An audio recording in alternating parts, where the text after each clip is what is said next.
Hello and welcome to Change India, experiments with big ideas. Today in the third show of our four-part series, we are talking about a simple but radical idea, namely apply the law of limitations to lawmaking itself. That is, every law shall compulsorily lapse and will have to be redrawn and re-promulgated. Why?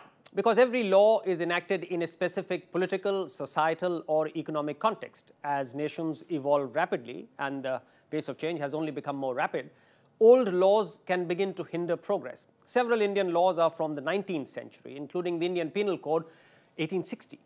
Most others are from the 20th century. Very few are 21st century laws. So here are our proposals.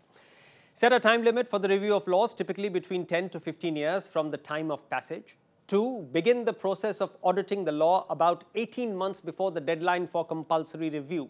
3. Do the legal audit via the relevant parliamentary committee, but the use of outside expertise and public hearings should be mandatory. To debate this idea, we have on a satellite link from Delhi, Gopal Subramanian, senior advocate in the Supreme Court and a former Solicitor General of India. And in the studio, we have M.R. Madhavan, president of PRS Legislative Research, an organization that has done excellent work in monitoring the functioning of Parliament. With them, of course, is our own Dheeraj Nair, CEO of Network 18's Think India Foundation. Gopal, the first question to you. Is this a good idea? Is it practical? Is it doable? Is it needed? The answers are all in the affirmative.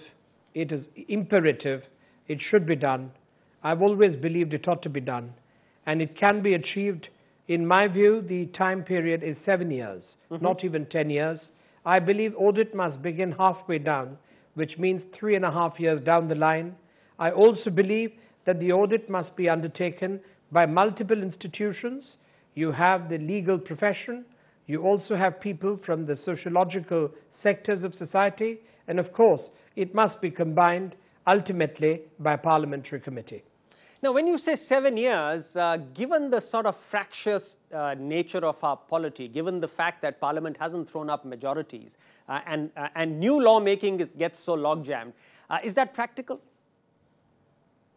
I think it's perfectly practical. The first thing is all parliamentarians have to be reminded that their primary function in Parliament is also lawmaking. The amount of time which they do devote to lawmaking is disproportionately short if you look at the issues which come up for consideration. So I think the effort which PRS has done, which I think was a magnificent effort, which the Bar Council of India also collaborated for some time when I was chairman, is to take this forward. Ultimately, lawmaking must be the primary function of Parliament.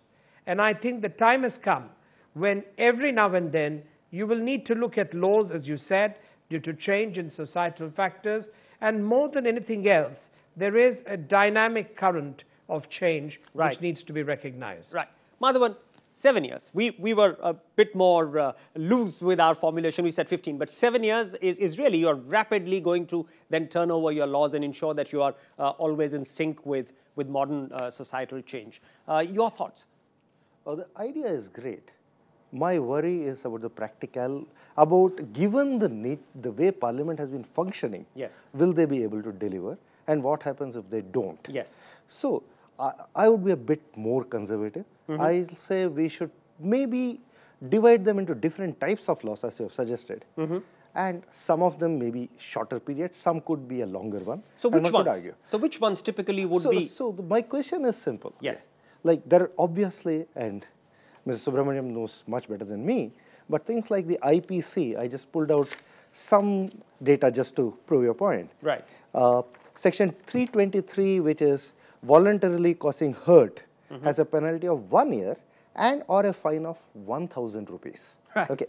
334 is on provocation, has 1 month or 500 rupees if you're causing hurt. And if you cause grievous hurt, you pay much higher amount, 2,000 rupees. Right. Okay. So these were possibly fairly high amounts in 1860. They were prohibitive possibly then, but today they've become. Okay. So there's another idea, which especially for the monetary penalties, which is much easier to implement. So I'll try to put that into your idea. Right. Which is, let's say you have all the fines and you make them into 4 or 5 or 6 classes. Right. And then, like we have the General Clauses Act, you say class A fine is this amount, class B is some other amount, C Right. is some other amount. Right. Every 10 years, you just revise what the amount for class A is. And Right. in the law, you're just saying fine of class A, class B. Right. So like in a computer program, you're passing in the variable which Right. can be updated much more easily. This Right. is definitely doable Right. without too much effort. That's I would say, first step. Right. For this, we need to really strengthen parliamentary committees. Yes. The way committees function today, Yes. I am seriously doubtful whether they have the capacity to do. They ought to have it. Right. They should be doing it. Yes. But we need to work at strengthening them. So we'll come to that very quickly. I'll go back to Gopal and then come to Dheeraj after that. Will this require a constitutional amendment, the idea that we have? And are there any good, solid, working international precedents?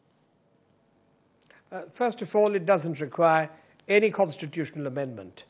In fact, the mandate of the Constitution is, if one were to interpret it in its text and spirit, is that Parliament will continuously perform its sovereign function of lawmaking to ensure equality and dignity as well as social justice at all levels. It's a continuing obligation. So there is no intervention which is required by way of constitutional amendment. The second point is, it is perfectly doable. I think the effort is that we all have to be attuned to the fact that laws must change and must change regularly. And there are precedents, by the way. Right. In many jurisdictions, you will find that the penal codes have changed, the law of evidence has changed, the matter of magisterial inquiries have changed, and people have given things a fresh look. Right. And right. ultimately, it is the efficient law which speaks up for your society. Right. So Dheeraj, it's good to hear that it doesn't require a constitutional amendment. I for a moment was petrified that if it required a constitutional amendment, then the idea died even before it was born.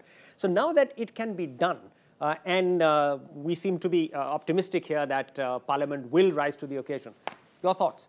Yeah, I think a very good example of what we're talking about is Section 377. Right. Now, that is really, it's up to Parliament to look at that law, to look at that section of the law which outlaws homosexuality, criminalizes homosexuality. Now, Parliament would rather not touch it and would rather let the courts do it. So the High Court says, you read it down, the Supreme Court reversed it, now it's going to need a review petition. But the point is, this is Parliament's job. So as society changes, there are certain laws which were made in with the Victorian era, with the Victorian outlook, which definitely need to be changed. This is one societal law, but there are economic laws. I mean, the Indian Telegraph Act, which governs telecom, is from 1885. Right. I mean, in 1885, we were still talking telegraph. Now we're talking internet, mobile phones. You know, the technology is completely changed. The ground reality has changed. Yeah. So how, even with amendments, how can an act which was formed in 1885 be the basis to govern modern telecommunications? It's absurd. Right. So I think it definitely needs to be changed, and the only way the Parliament is going to do it quite clearly is if it's forced to. Right. And I'm glad that it doesn't require a constitutional amendment. So if you have a time limit, like on budget, I mean, there is a vote on account. If you don't pass it, the government cannot draw from the Consolidated Fund of India. So if you transport that spirit into almost every kind of lawmaking. Yeah, I mean, force parliamentarians, as Mr. Subramaniam and Madhavan will both say, that their primary job is lawmaking. So why not force them to do what they're elected to do? Okay, so there's a large amount of consensus here that this ought to be done, and of course it can be done if we actually do ensure that Parliament is made to do it. I'll take a short break at this stage, but when I come back, I want to understand from all our guests what happens if Parliament does default on a deadline. How will lawmaking then progress from there? Stay with us and come back.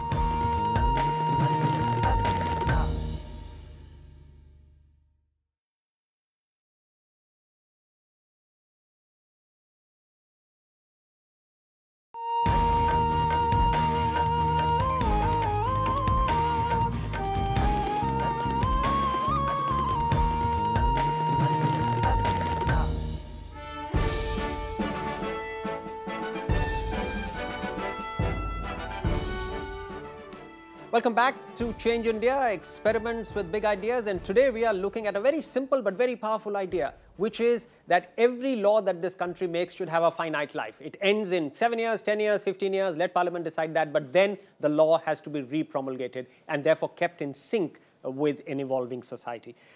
Gopal, picking the big pitfall here, what happens? theoretically, what happens if Parliament has to pass a new law in year X, but it is not able to do that? Will then any action that is brought under the lapsed law, will it have to fall back on judicial precedents for the law to have teeth? Well, I think judicial intervention will be necessary. And fortunately, under our constitution, judicial intervention is possible. Ours is the only judiciary which is empowered by constitution to fill in areas where you don't have existing laws, but by way of judicial directions, until Parliament performs its function, you can fill in the space. And it has been done very successfully. Notwithstanding criticism of judicial overreach, I would say on the whole, it has been a very worthwhile experiment. Take the case of Vishaka. Vishaka was a case which was purely by way of judicial intervention. It was much later, years later, that we have had a law today, and then of course the Verma committee sat, and we had a law in a month's time, by which we were able to amend at least about 14 sections in a criminal law. So it's perfectly possible. Madhavan, so therefore this fear that I as a layperson had, that what happens if there is a vacuum? Gopal is clearly saying that India's judicial structure and constitutional apparatus is such that the judiciary can intervene and use precedents. Clearly, yes. And we have had some of the sunset clauses. For example, TADA had a sunset clause, it vanished. So in some cases, yes. And I would say in cases like, let's say, land acquisition law, what happens if it lapses? You can't acquire land. Fine. Let Parliament make that you cannot acquire land. But criminal cases, what happens? Let us say the law on murder lapses. Then till the judiciary comes in, what happens in the interim? I don't know the answer to that. But clearly, if action is brought, as Gopal has said, that then the judiciary will intervene and allow. I don't know. Let me ask Gopal whether that's possible. Let's say for a criminal law. Okay, Gopal, question tosses to you. Yes, Madhavan, the point is well taken. If it is a criminal law and the law is over, judiciary, even under our constitution, will not be able to revive a law which is extinct. So for criminal law, this advice will not apply. But without criminal law, if you're looking at other laws, the courts can step in. So what happens in the case of criminal law? I know I'm probably, spending a lot of time on this point only because a lot of the skeptics are going to say this, that listen, a parliament which is not able to pass laws that are needed today, if you're going to burden it with the, with every year to pass laws which compulsorily lapse, what if it doesn't? Then what happens? What happens to a charge of murder? Can it then not be filed? I think then the General Clauses Act comes in. Let's put it like this, that if suppose an offence has been committed, and at the time when it was committed, there was a law which was in existence, then even though the law has lapsed, the trial can continue. The case will be that whether when you don't have a law in place, a man commits that offence, can you start a prosecution? Then the answer is no. Well, that's that obviously is a pitfall. Obviously, we are extending an argument here to a fairly sort of extreme limit. Once faced with this reality, the Parliament, of course, does pass a union budget every year, whatever be the nature of that Parliament. Absolutely, I think right now the choice is too easy for the MPs. I mean, they don't need to do anything because they're not forced to do anything. I mean, a law which was made in 1860 is continuing today, 1885 is continuing till today, 1894 land acquisition was amended under serious pressure. So the pressure will build up once there is the prospect of a law expiring. I mean, if they say tomorrow the murder, the provision, criminal provisions for murder expire on a set date, there'll be massive pressure on Parliament to get it done in time. I mean, massive public pressure. So let's not underestimate the fact that Parliament will be forced into doing certain things. They just can't sit on it and say, sorry, today we are on holiday or we are in protest or whatever it is. So I think just because Parliament today hasn't set a great example, or in this last 5 years hasn't set a great example, doesn't mean that it shouldn't improve and won't set a better example in the future. When it has to. When it has to. I mean, public pressure does count. So, I mean, at the end of the day, land acquisition, we may argue whether it's a good law or a bad law. But the fact that that issue had to be addressed by Parliament was because of the enormous public pressure that built up. Absolutely. If you use a colloquial phrase, jab danda hai, then things happen in this country. Gopal, I now want to understand towards the end of this show how will this process come into place? Now, you say no constitutional amendment is required. So, can the government simply bring in a proposal to Parliament and say, from here on, we want to introduce this provision that every law will have a finite life and will have to be compulsorily reviewed? Can it be done just by a government proposal?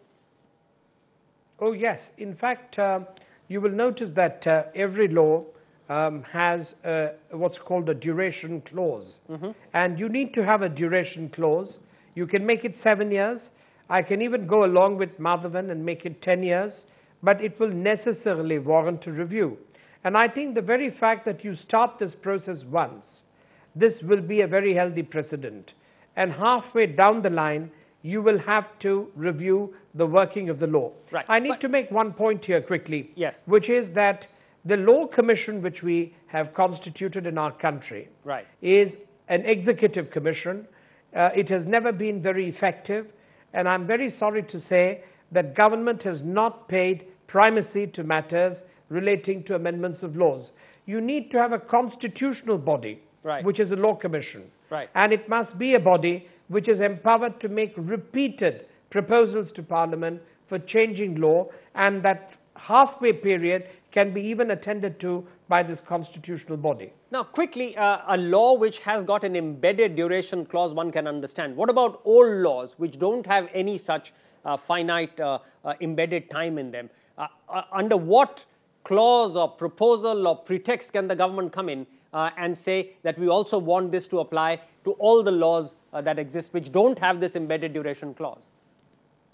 Incidentally, Madhavan and I would recollect that we made a charter of all the old archaic laws, and I thought it was the duty of a law officer like the Solicitor General and the Attorney General to have an adjunct office and look at all the old laws, immediately recommend to the government which ones must go, which ones must stay. And if you were to ask me, that experiment will not take more than 70 days in respect of all archaic laws in India. Madhavan?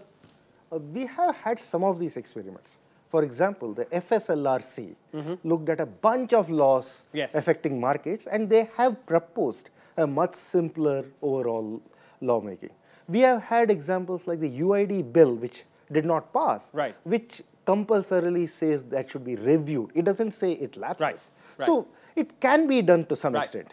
Dheeraj, running out of time, very quick. Yeah, Raghav, I think the primary area where I would be concerned about revising laws is the economy. I think the fact of life in India is that 20 years after liberalization, many of our economic laws clearly predate the market economy and are not suited to the market economy, whether it's labor laws or even land laws, which were amended but not quite in a suitable way. So I think economically, if we want to achieve a growth rate of 8%, 9%, 10%, then we need things like the FSLRC, which will rationalize financial sector laws. We need other such committees to rationalize laws in other sectors, because for a fully functional, fast-growing market economy, we need a set of laws which is not pre-91. Right. So you've heard all our experts. This is something that the new government should take up as a challenge and ensure that our laws have this inbuilt flexibility, and therefore they remain modern and in sync with the requirements of an evolving society. Thank you very much for being with us today.